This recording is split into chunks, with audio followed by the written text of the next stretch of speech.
Yeah, we're only 1/4 of the way.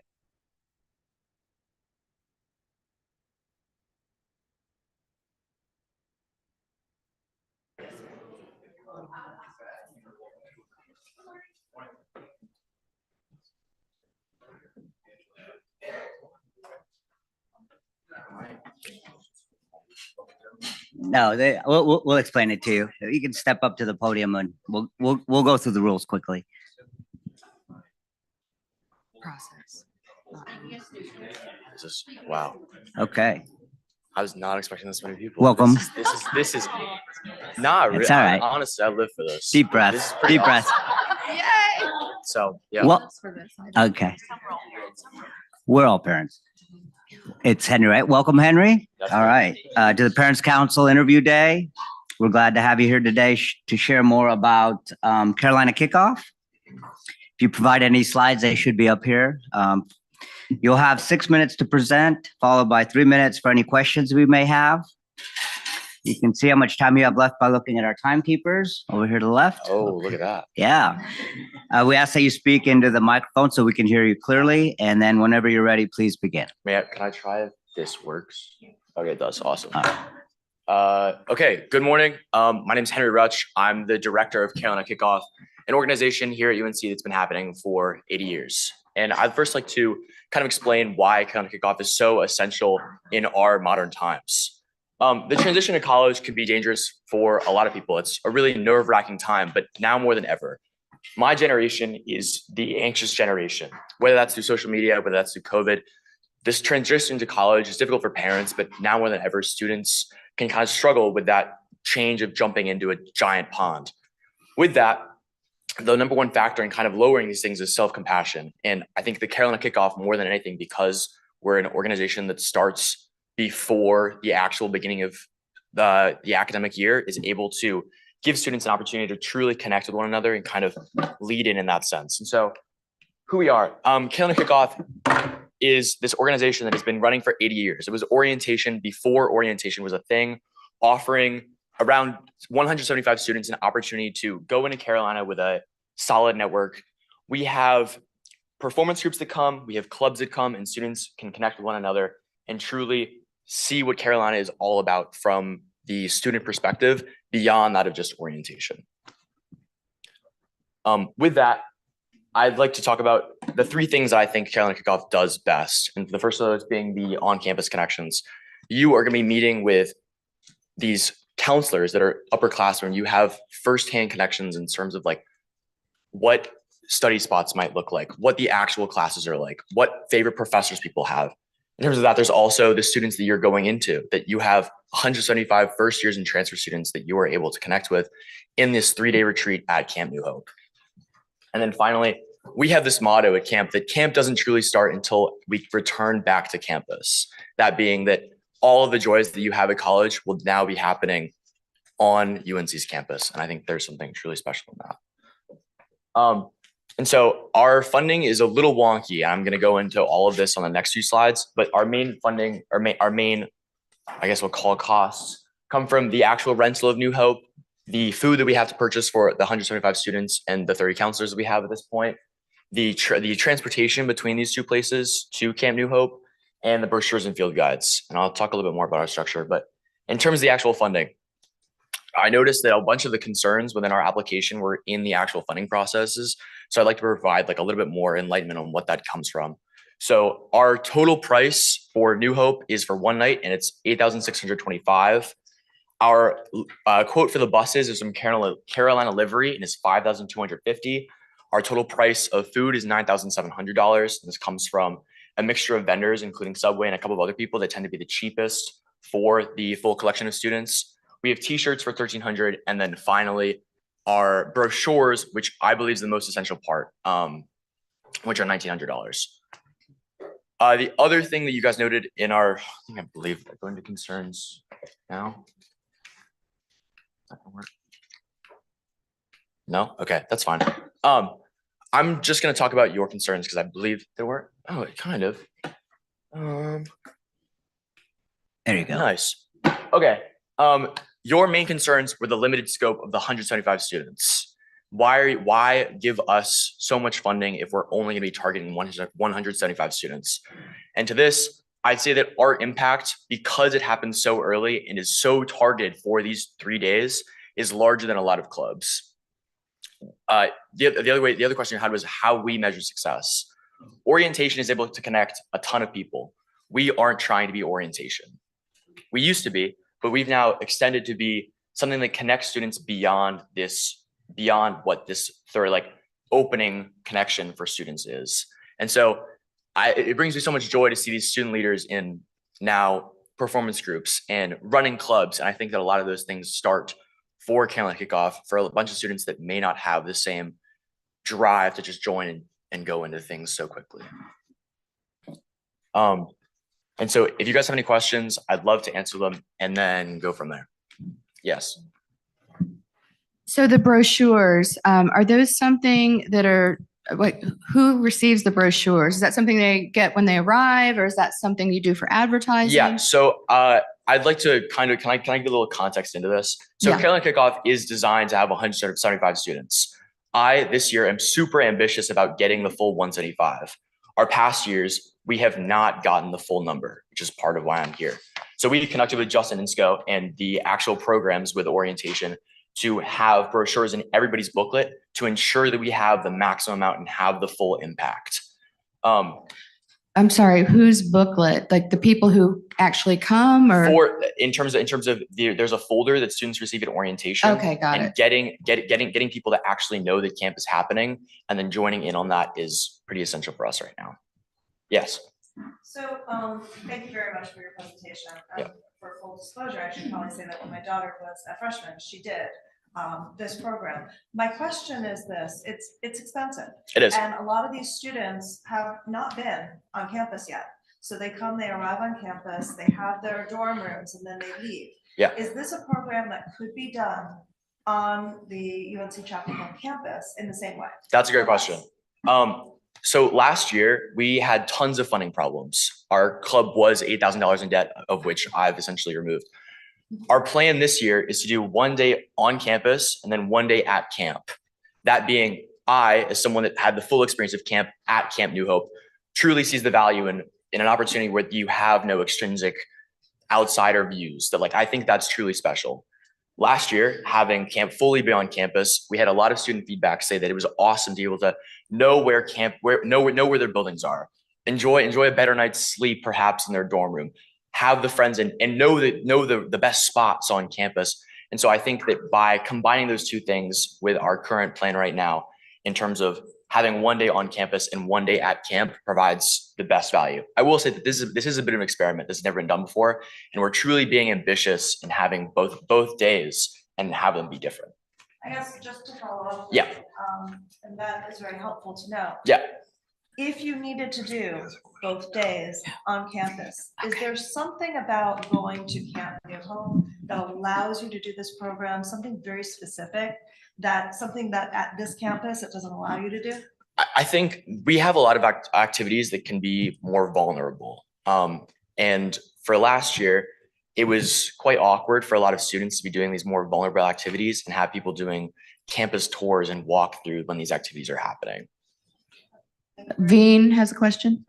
So how many, first of all, how do you select people to go to the camp? Yeah. And how many people did you have the last 3 years? Yeah. So because you're asking for all this funding, but you're not even filling up your camp, right? That's correct. My third question really is the majority of funding is transport and camp. If you did it on campus, you could save a ton of money and still achieve the same objectives. I know there's some disadvantages, but it seems like the additional cost for going to the camp is pretty excessive for what you're gaining. But so I'm sorry, somebody. Am I able to respond to that question? Okay. Your first question noted how we select students. Carolina Kickoff is designed to be for students that perhaps won't be as successful immediately jumping in. We have a Google form, essentially an application of which our counselor body selects the students that we think would be the best applicants. There's just a wide extending questions and kind of go from there.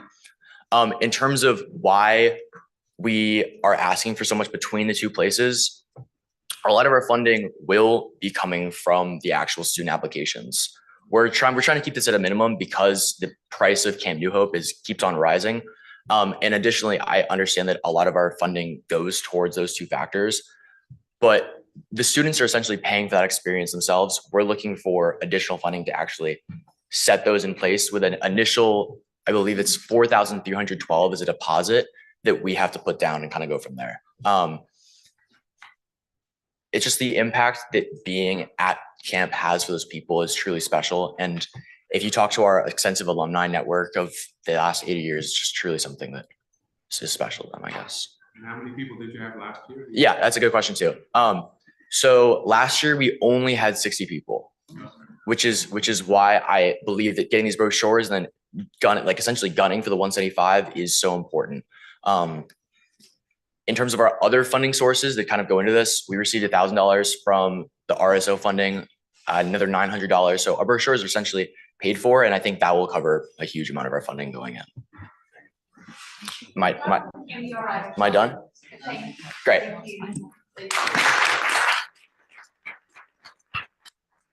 Thank you. No.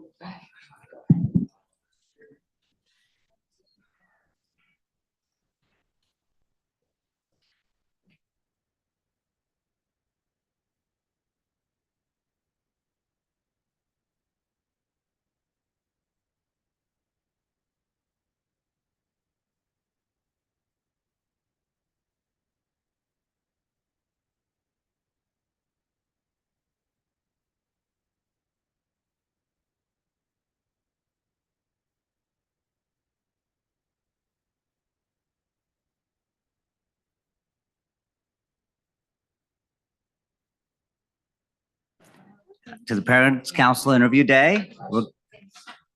We're glad to have you here today to share more about the Latinx Leadership Alliance.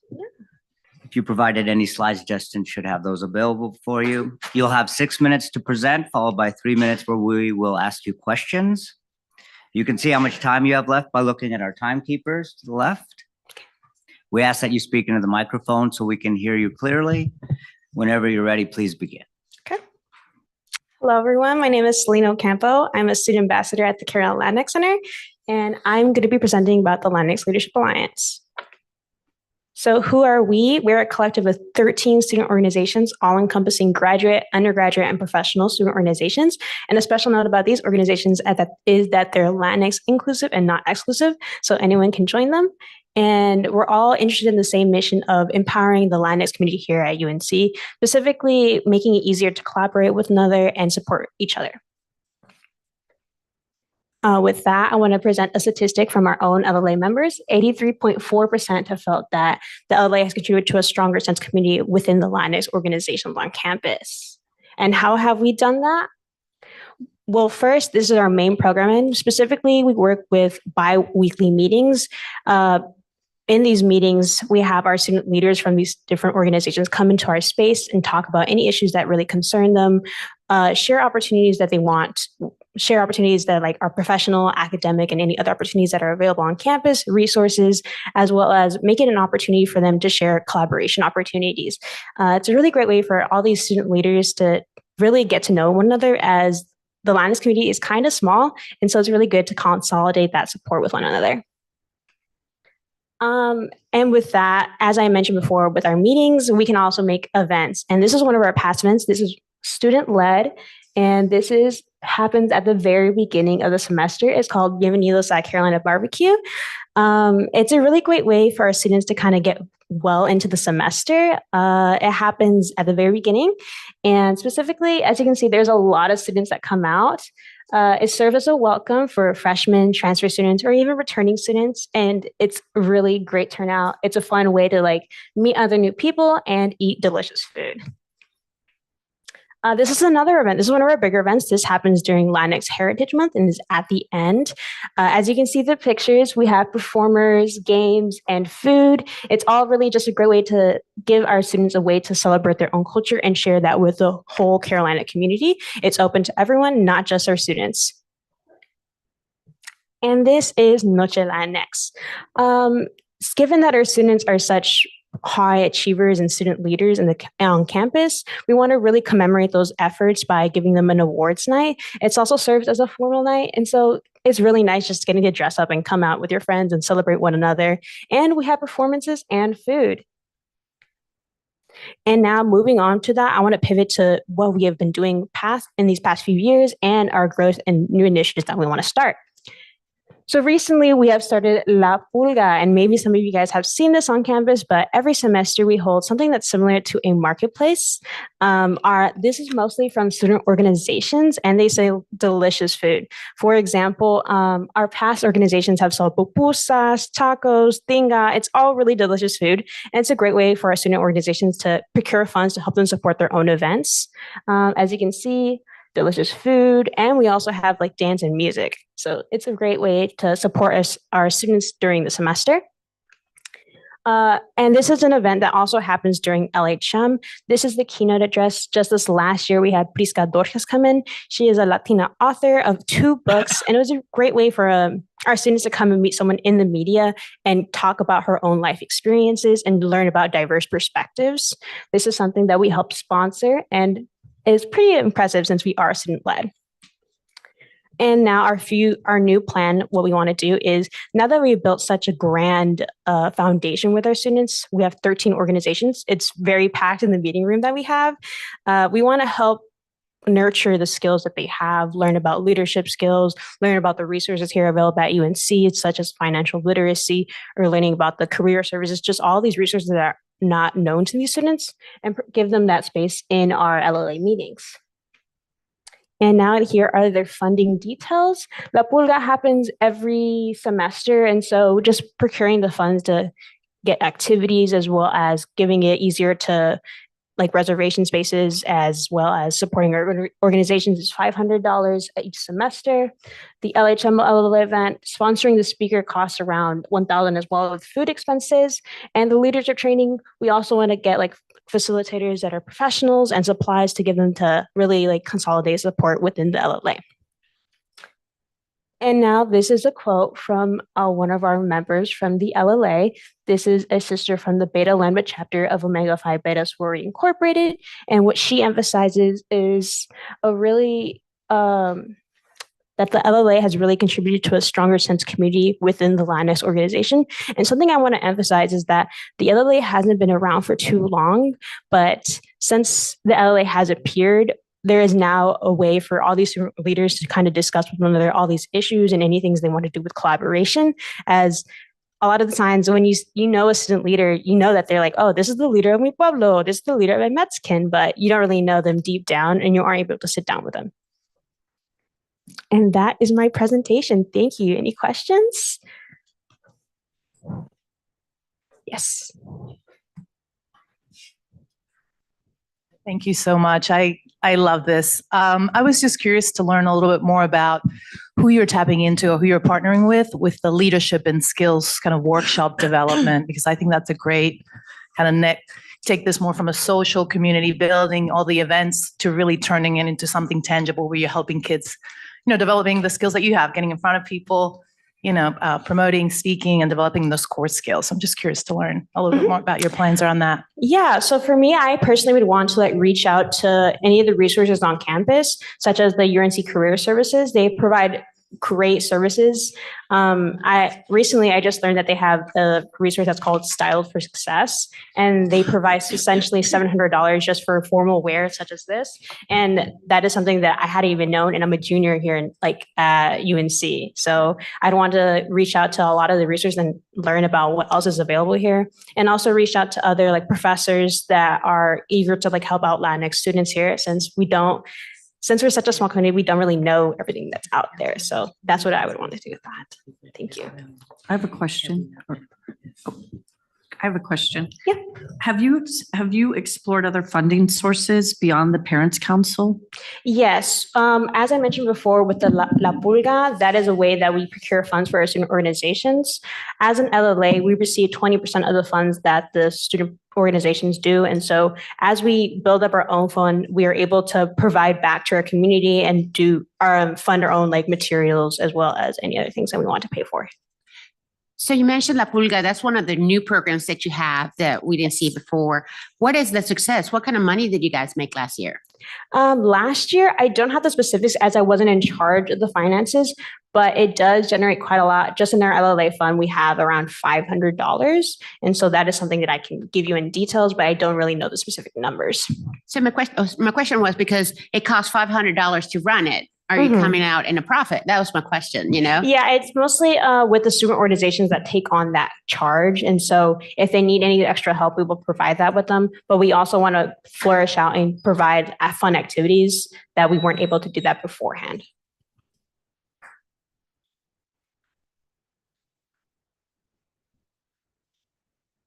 I see on your grant application that you're asking for around 3,000, but on your slide, it looked like you were asking for 4,000. Well, the 4,000 is just including food expenses. And we know that the Parent Grant Council doesn't give to the food expenses. So that's kind of minus that. Okay, great. Thank you. Anybody else?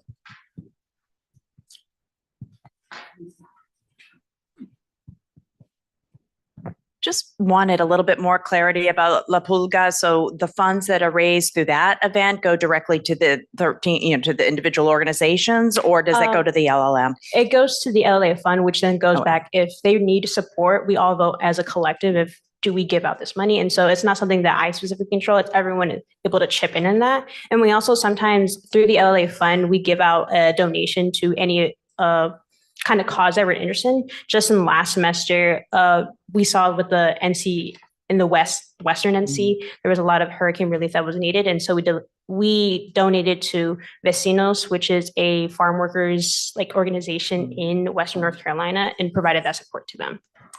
Okay, thank you. Of course.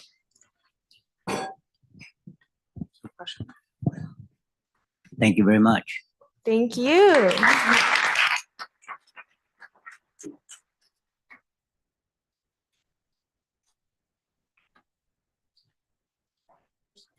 Great job.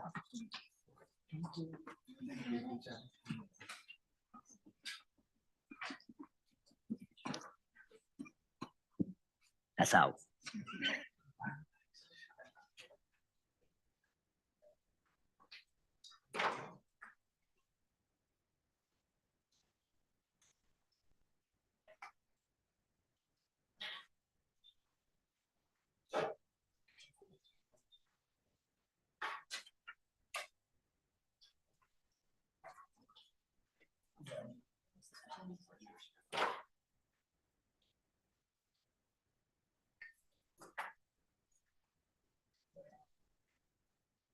Pension. Okay.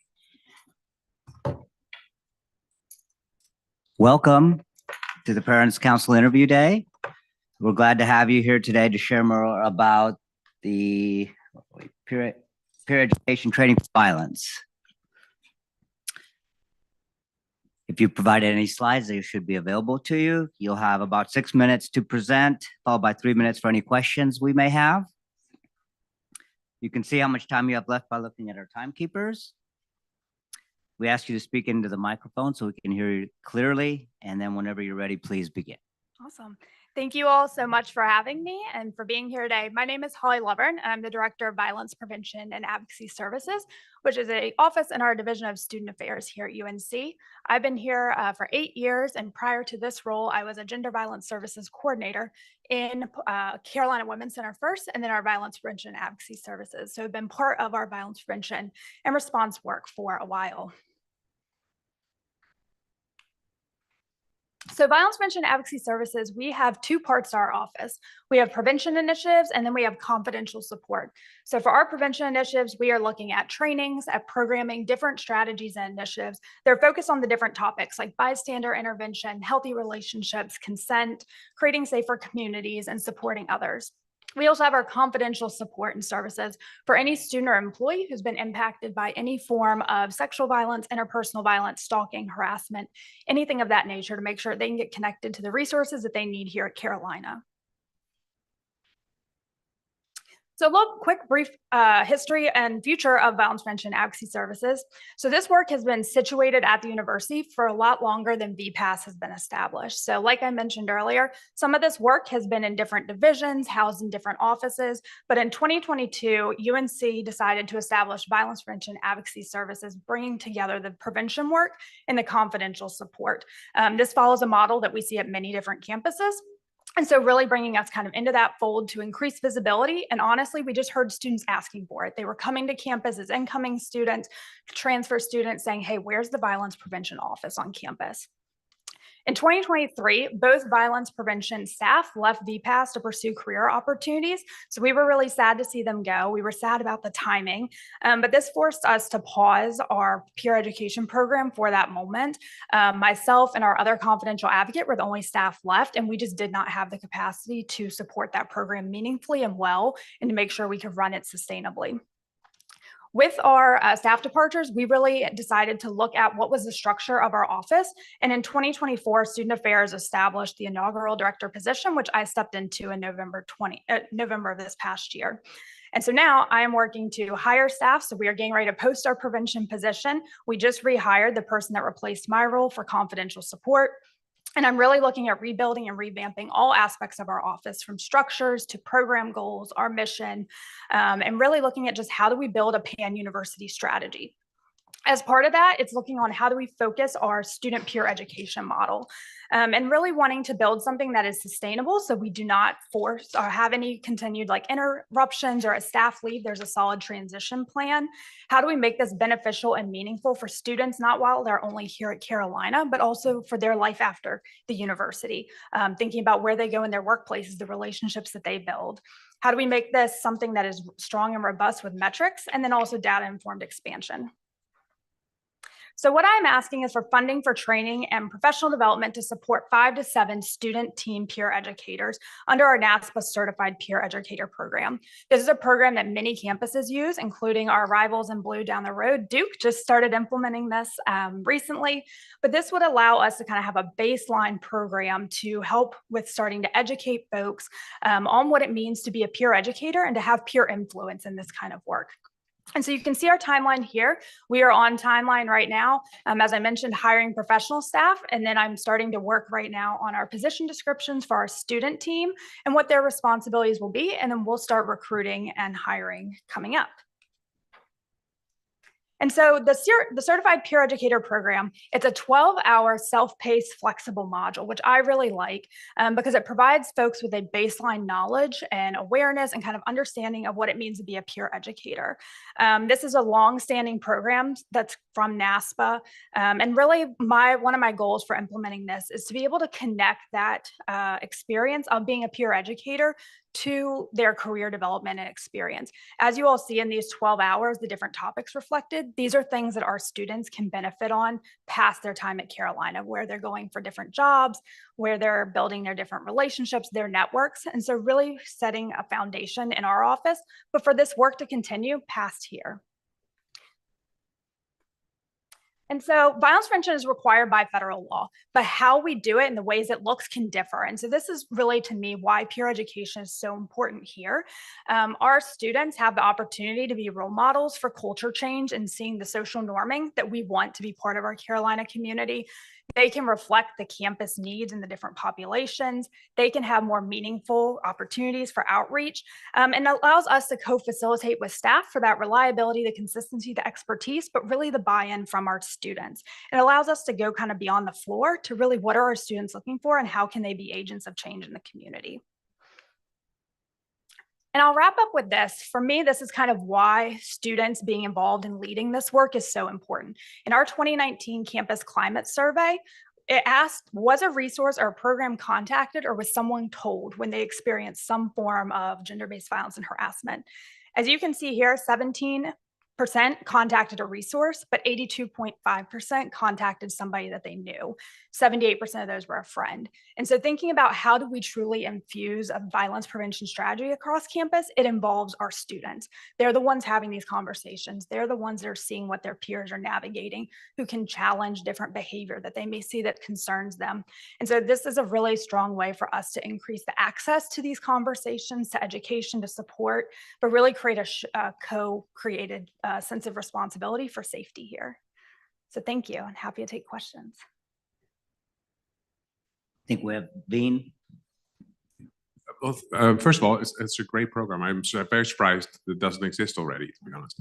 And my question was, is the reason you only want to train 5 or 7 people, is that funding related or is that capacity related for yourself?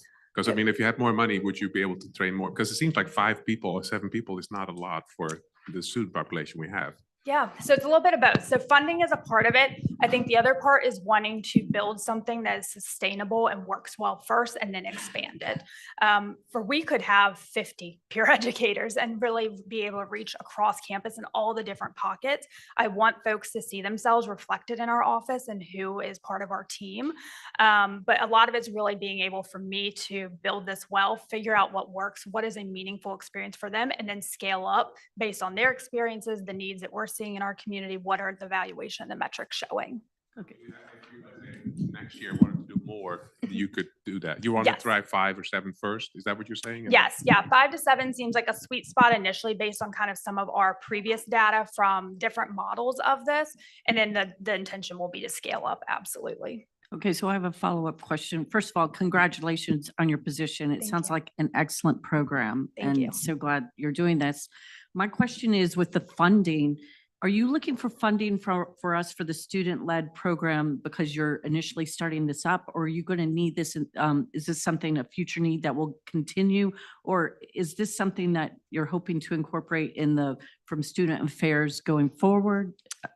Yes, a lot of those pieces. So with this being kind of the inaugural kind of year of operation, with me being able to truly look at budget structures, different things, how we're remodeling the office. With this work, it's supported by a lot of parts of the university, which we are really fortunate for. And then part of my kind of responsibility as director has been figuring out what is our continued operating budget? Like, what are the costs? What are the kind of opportunities for strengthening that? What are our funding sources? And so right now, this is kind of as I'm getting the lay of the land with all of that. What do we have? What do we need? It's kind of this opportunity to get things off the ground and create kind of as robust of a program initially. And then the goal would be ultimately to be able to sustain this within our operating budget, even with the expansion piece. Yeah. Yeah, my question is pretty much along those same lines. I wanted to find out, so what is your maximum capacity to reach MVP, and how long do you think it's going to take to get there? Can you repeat that? What is your capacity based on the data that you have to say that, okay, for example, I need 20 students to what do you call cover this percentage of the students, and how many years do you think it's going to take you to get there? So I think we bring in our full-time professional prevention person next, and then they will be helping me with hiring and overseeing this program. I think probably this first year, maybe 2 years of the 5 to 7, maybe 5 to 10 students. And then from there, my hope is by like year 3 through year 5, we're looking at a more robust program, adding folks kind of along the way. I think the other piece of this is as we grow our outreach initiatives, we are going to see more need for training. With us having 2 full-time staff last year, last semester alone, we did our outreach over 2,000 people. And so I'm just thinking of what that can continue to look like. The more we grow, the more folks, build this network and increase in visibility. So I think it'll be something that we continue to kind of respond per need. But this is something that, I have a 1, 2, 3, 4, 5-year vision at this point, and we'll move through that. Thank you very much. Excellent presentation. Thank you all for being here.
Because you have no filter?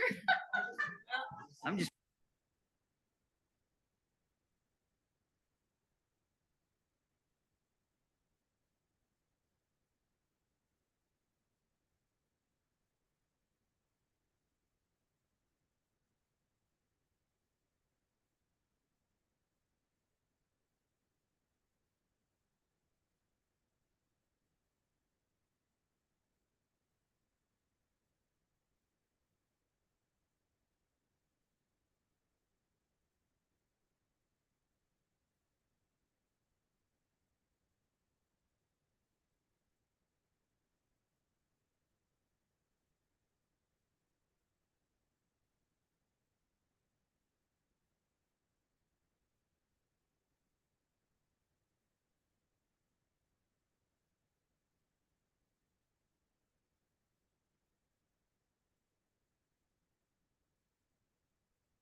Test, test, test. Aha. We're gonna take them all off. Can I take them all off mute? Okay. Got it. So how long are you gonna hang out there? Oh, you're not. All right, we are a minute away, folks. So let's grab seats. We'll get our next folks going. And Are they doing this? I think they're doing yoga. It's on? We're on.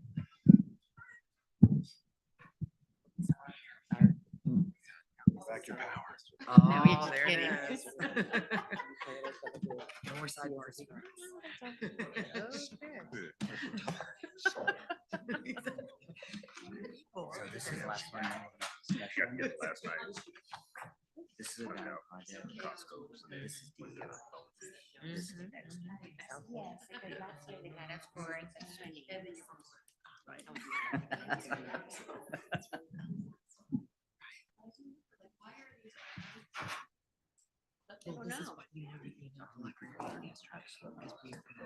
We never heard, She presented. She's got a student ambassador grade. We're like we need to about our program.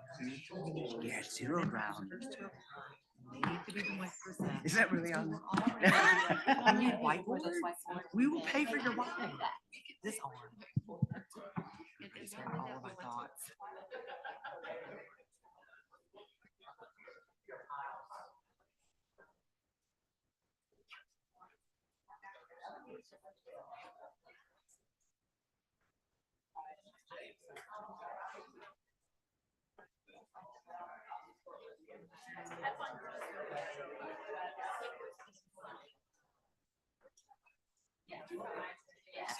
Oh, like, oh no.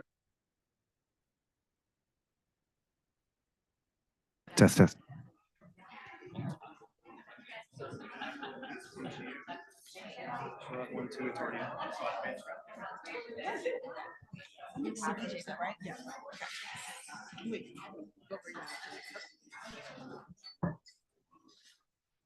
Welcome to the Parents Council Interview Day. We're glad to have you here today to share more about Community Wellness Fridays. Justin has loaded your slides. You'll have about 6 minutes to present, followed by 3 minutes for any questions we may have. You can see how much time you have left by looking at our timekeepers. We're here to the left. We ask that you please speak into the microphone so we can hear you clearly. Whenever you're ready, please begin. Perfect. Thank you so much. And good morning, everyone. My name is BJ Tillman. My name is Jocelyn Dunn. Hi, everyone. My name is Chloe Coleman. My name is Sierra Flynn Nesbeth. And my name is Trinity Sanders. And on behalf of the Kappa Omicron chapter of Delta Sigma Theta Sorority Incorporated, we want to first sincerely thank you for your time this morning and for your consideration of our Community Wellness Initiative for Parents Council grant funding. Just a little bit of an introduction to our chapter. So our programming across a lot of different areas and disciplines have received recognition on the local, regional, and national levels. And our chapter members are also deeply involved in our UNC community, having hundreds of public service hours and also holding very key leadership roles across campus. And also, it's very much this commitment to our UNC community that compels us to bring this initiative to you today and this morning for Parents Council funding. Hi, everyone. Again, I'm Chloe, and I'm going to talk a little bit about why this program is important. So the National Library of Medicine has shown that 40 to 50% of college students are considered physically inactive, and this reflects a lack of physical activity and access amongst our population. However, increased physical activity has shown to boost mental clarity and to reduce stress, which can also help with productivity and academic success.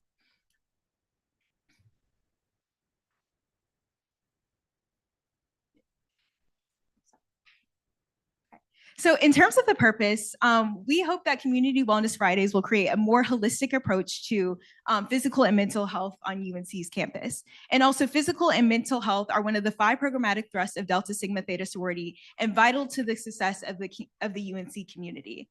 This program is open to all undergraduate students, which will support its inclusion and diversity. And we hope to engage 250 to 275 students throughout the duration of the program. This program will offer multiple fitness classes per day to about 25 to 30 students per class in order to increase accessibility to the fitness classes on campus. Also, we will offer various fitness modality differing from class to class, such as yoga, cardio, cycling, etc., just to increase exposure to different fitness types. And after each class, we will hand out post-workout deliverables, such as informational pamphlets or whatever resources the students may need to continue their fitness journey and their education beyond the classroom setting. Finally, we will measure success through post-programming evaluations in order to better our classes from class to class and improve with the feedback of the students themselves. And as you can see, here's our timeline. Starting in summer 2025, we will still ideate, try to hammer down all the program components in order to finalize by fall 2025 in preparation for our rollout in spring 2026, in which we will have 4 Community Wellness Fridays in February. Some perspective campus partnerships that we are hoping at nailing down as well. For programming specifically, we want to partner with UNC Campus Recreation. We're hoping to partner with Carolina Barbell, Carolina Boxing, as well as the Running Club, and also to sort of recruit more students for our programs, because again, this is tailored for students who are on campus. We hope to partner with MPHC, which is also known as the National Panhellenic Council, the organization that our sorority is a part of, as well as the Panhellenic Council, Carolina Union Activities Board, and the Student Life and Leadership SSL.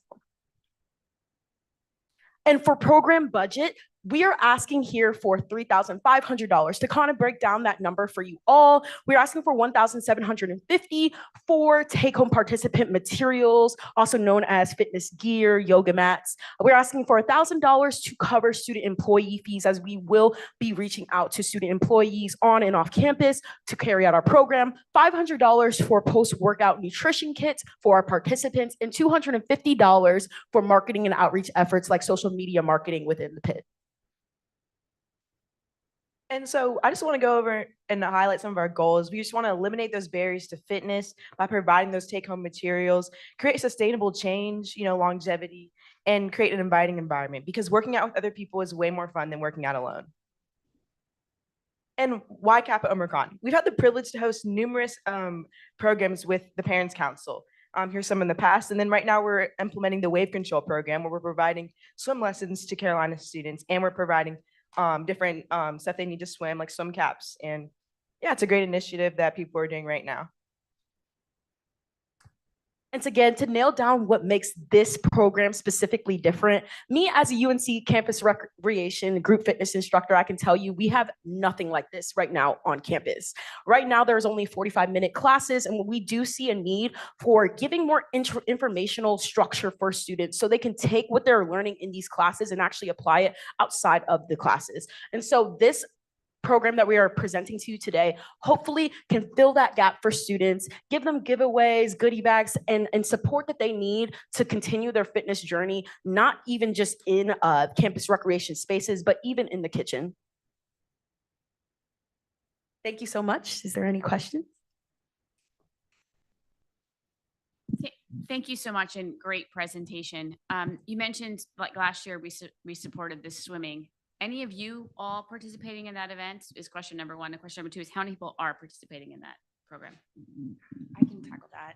So I actually serve as the first vice president of the chapter. So I oversee all of our chapter's programming. So this was kind of like our main initiative is implementing wave control. So we actually did have a couple of chapter members that signed up actually to participate in the program, but we had about 30 participants, and that includes like a swim lesson package. So it wasn't just a one-time lesson. We were able to purchase a package for them that was semi-private. And so it gave them a lot more skills they can get rather than just like a one-time thing. And they got a lot more one-on-one time with the instructor.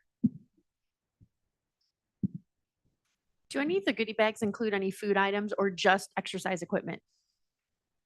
Yeah, so we were really thinking about having the exercise equipment to take home, but also different food items and information about what you can use to fuel your body after a workout. As you know, like it's really important to eat certain things like protein after a workout to rebuild your muscles. And we want to provide students with that information so they continue to do that after that workout and beyond. So could you give us an idea of the cost that you're anticipating for food? Because sometimes we fund food and sometimes we don't. What would that quantity of the cost for the goodie bags, if there's a 3,500 overall ask, what amount would that be? So specifically for food, we made that a second line item in our budget specifically for that $500 because we understand that post-workout nutrition kits is completely different from our goodie bags, which is going to include fitness gear as well as information. So the nutrition kits will include information in the nutrition kits, but that is the money that we are allocating for food. Again, the food itself shouldn't be something that is super expensive like our take-home fitness gear. But again, apples, protein bars can add up in price. Thank you. Well, hello. Well, thank you for your excellent presentation and for all of you being here.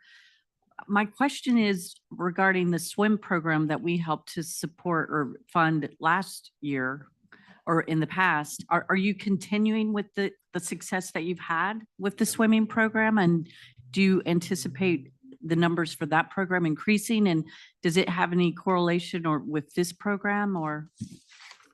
So as far as the correlation, I mean, the things are like slightly similar in the sense that we're trying to, make sure that the UNC community is more active. In terms of the swimming program, it was a bit more specific in trying to assess drowning risks, especially among adults and that number. And I would say it really just depends on, it could be implemented into this program, but it would really just depend on the funding because again, we had to partner with UNC Aquatics. And so our money that we received from the Parents Council in that grant was used to specifically fund those lessons. So that would have to be like allocated into the budget in order to incorporate that into this specific initiative, if that makes sense. Okay, so time's up, was. unfortunately, but thank you very much for your presentation.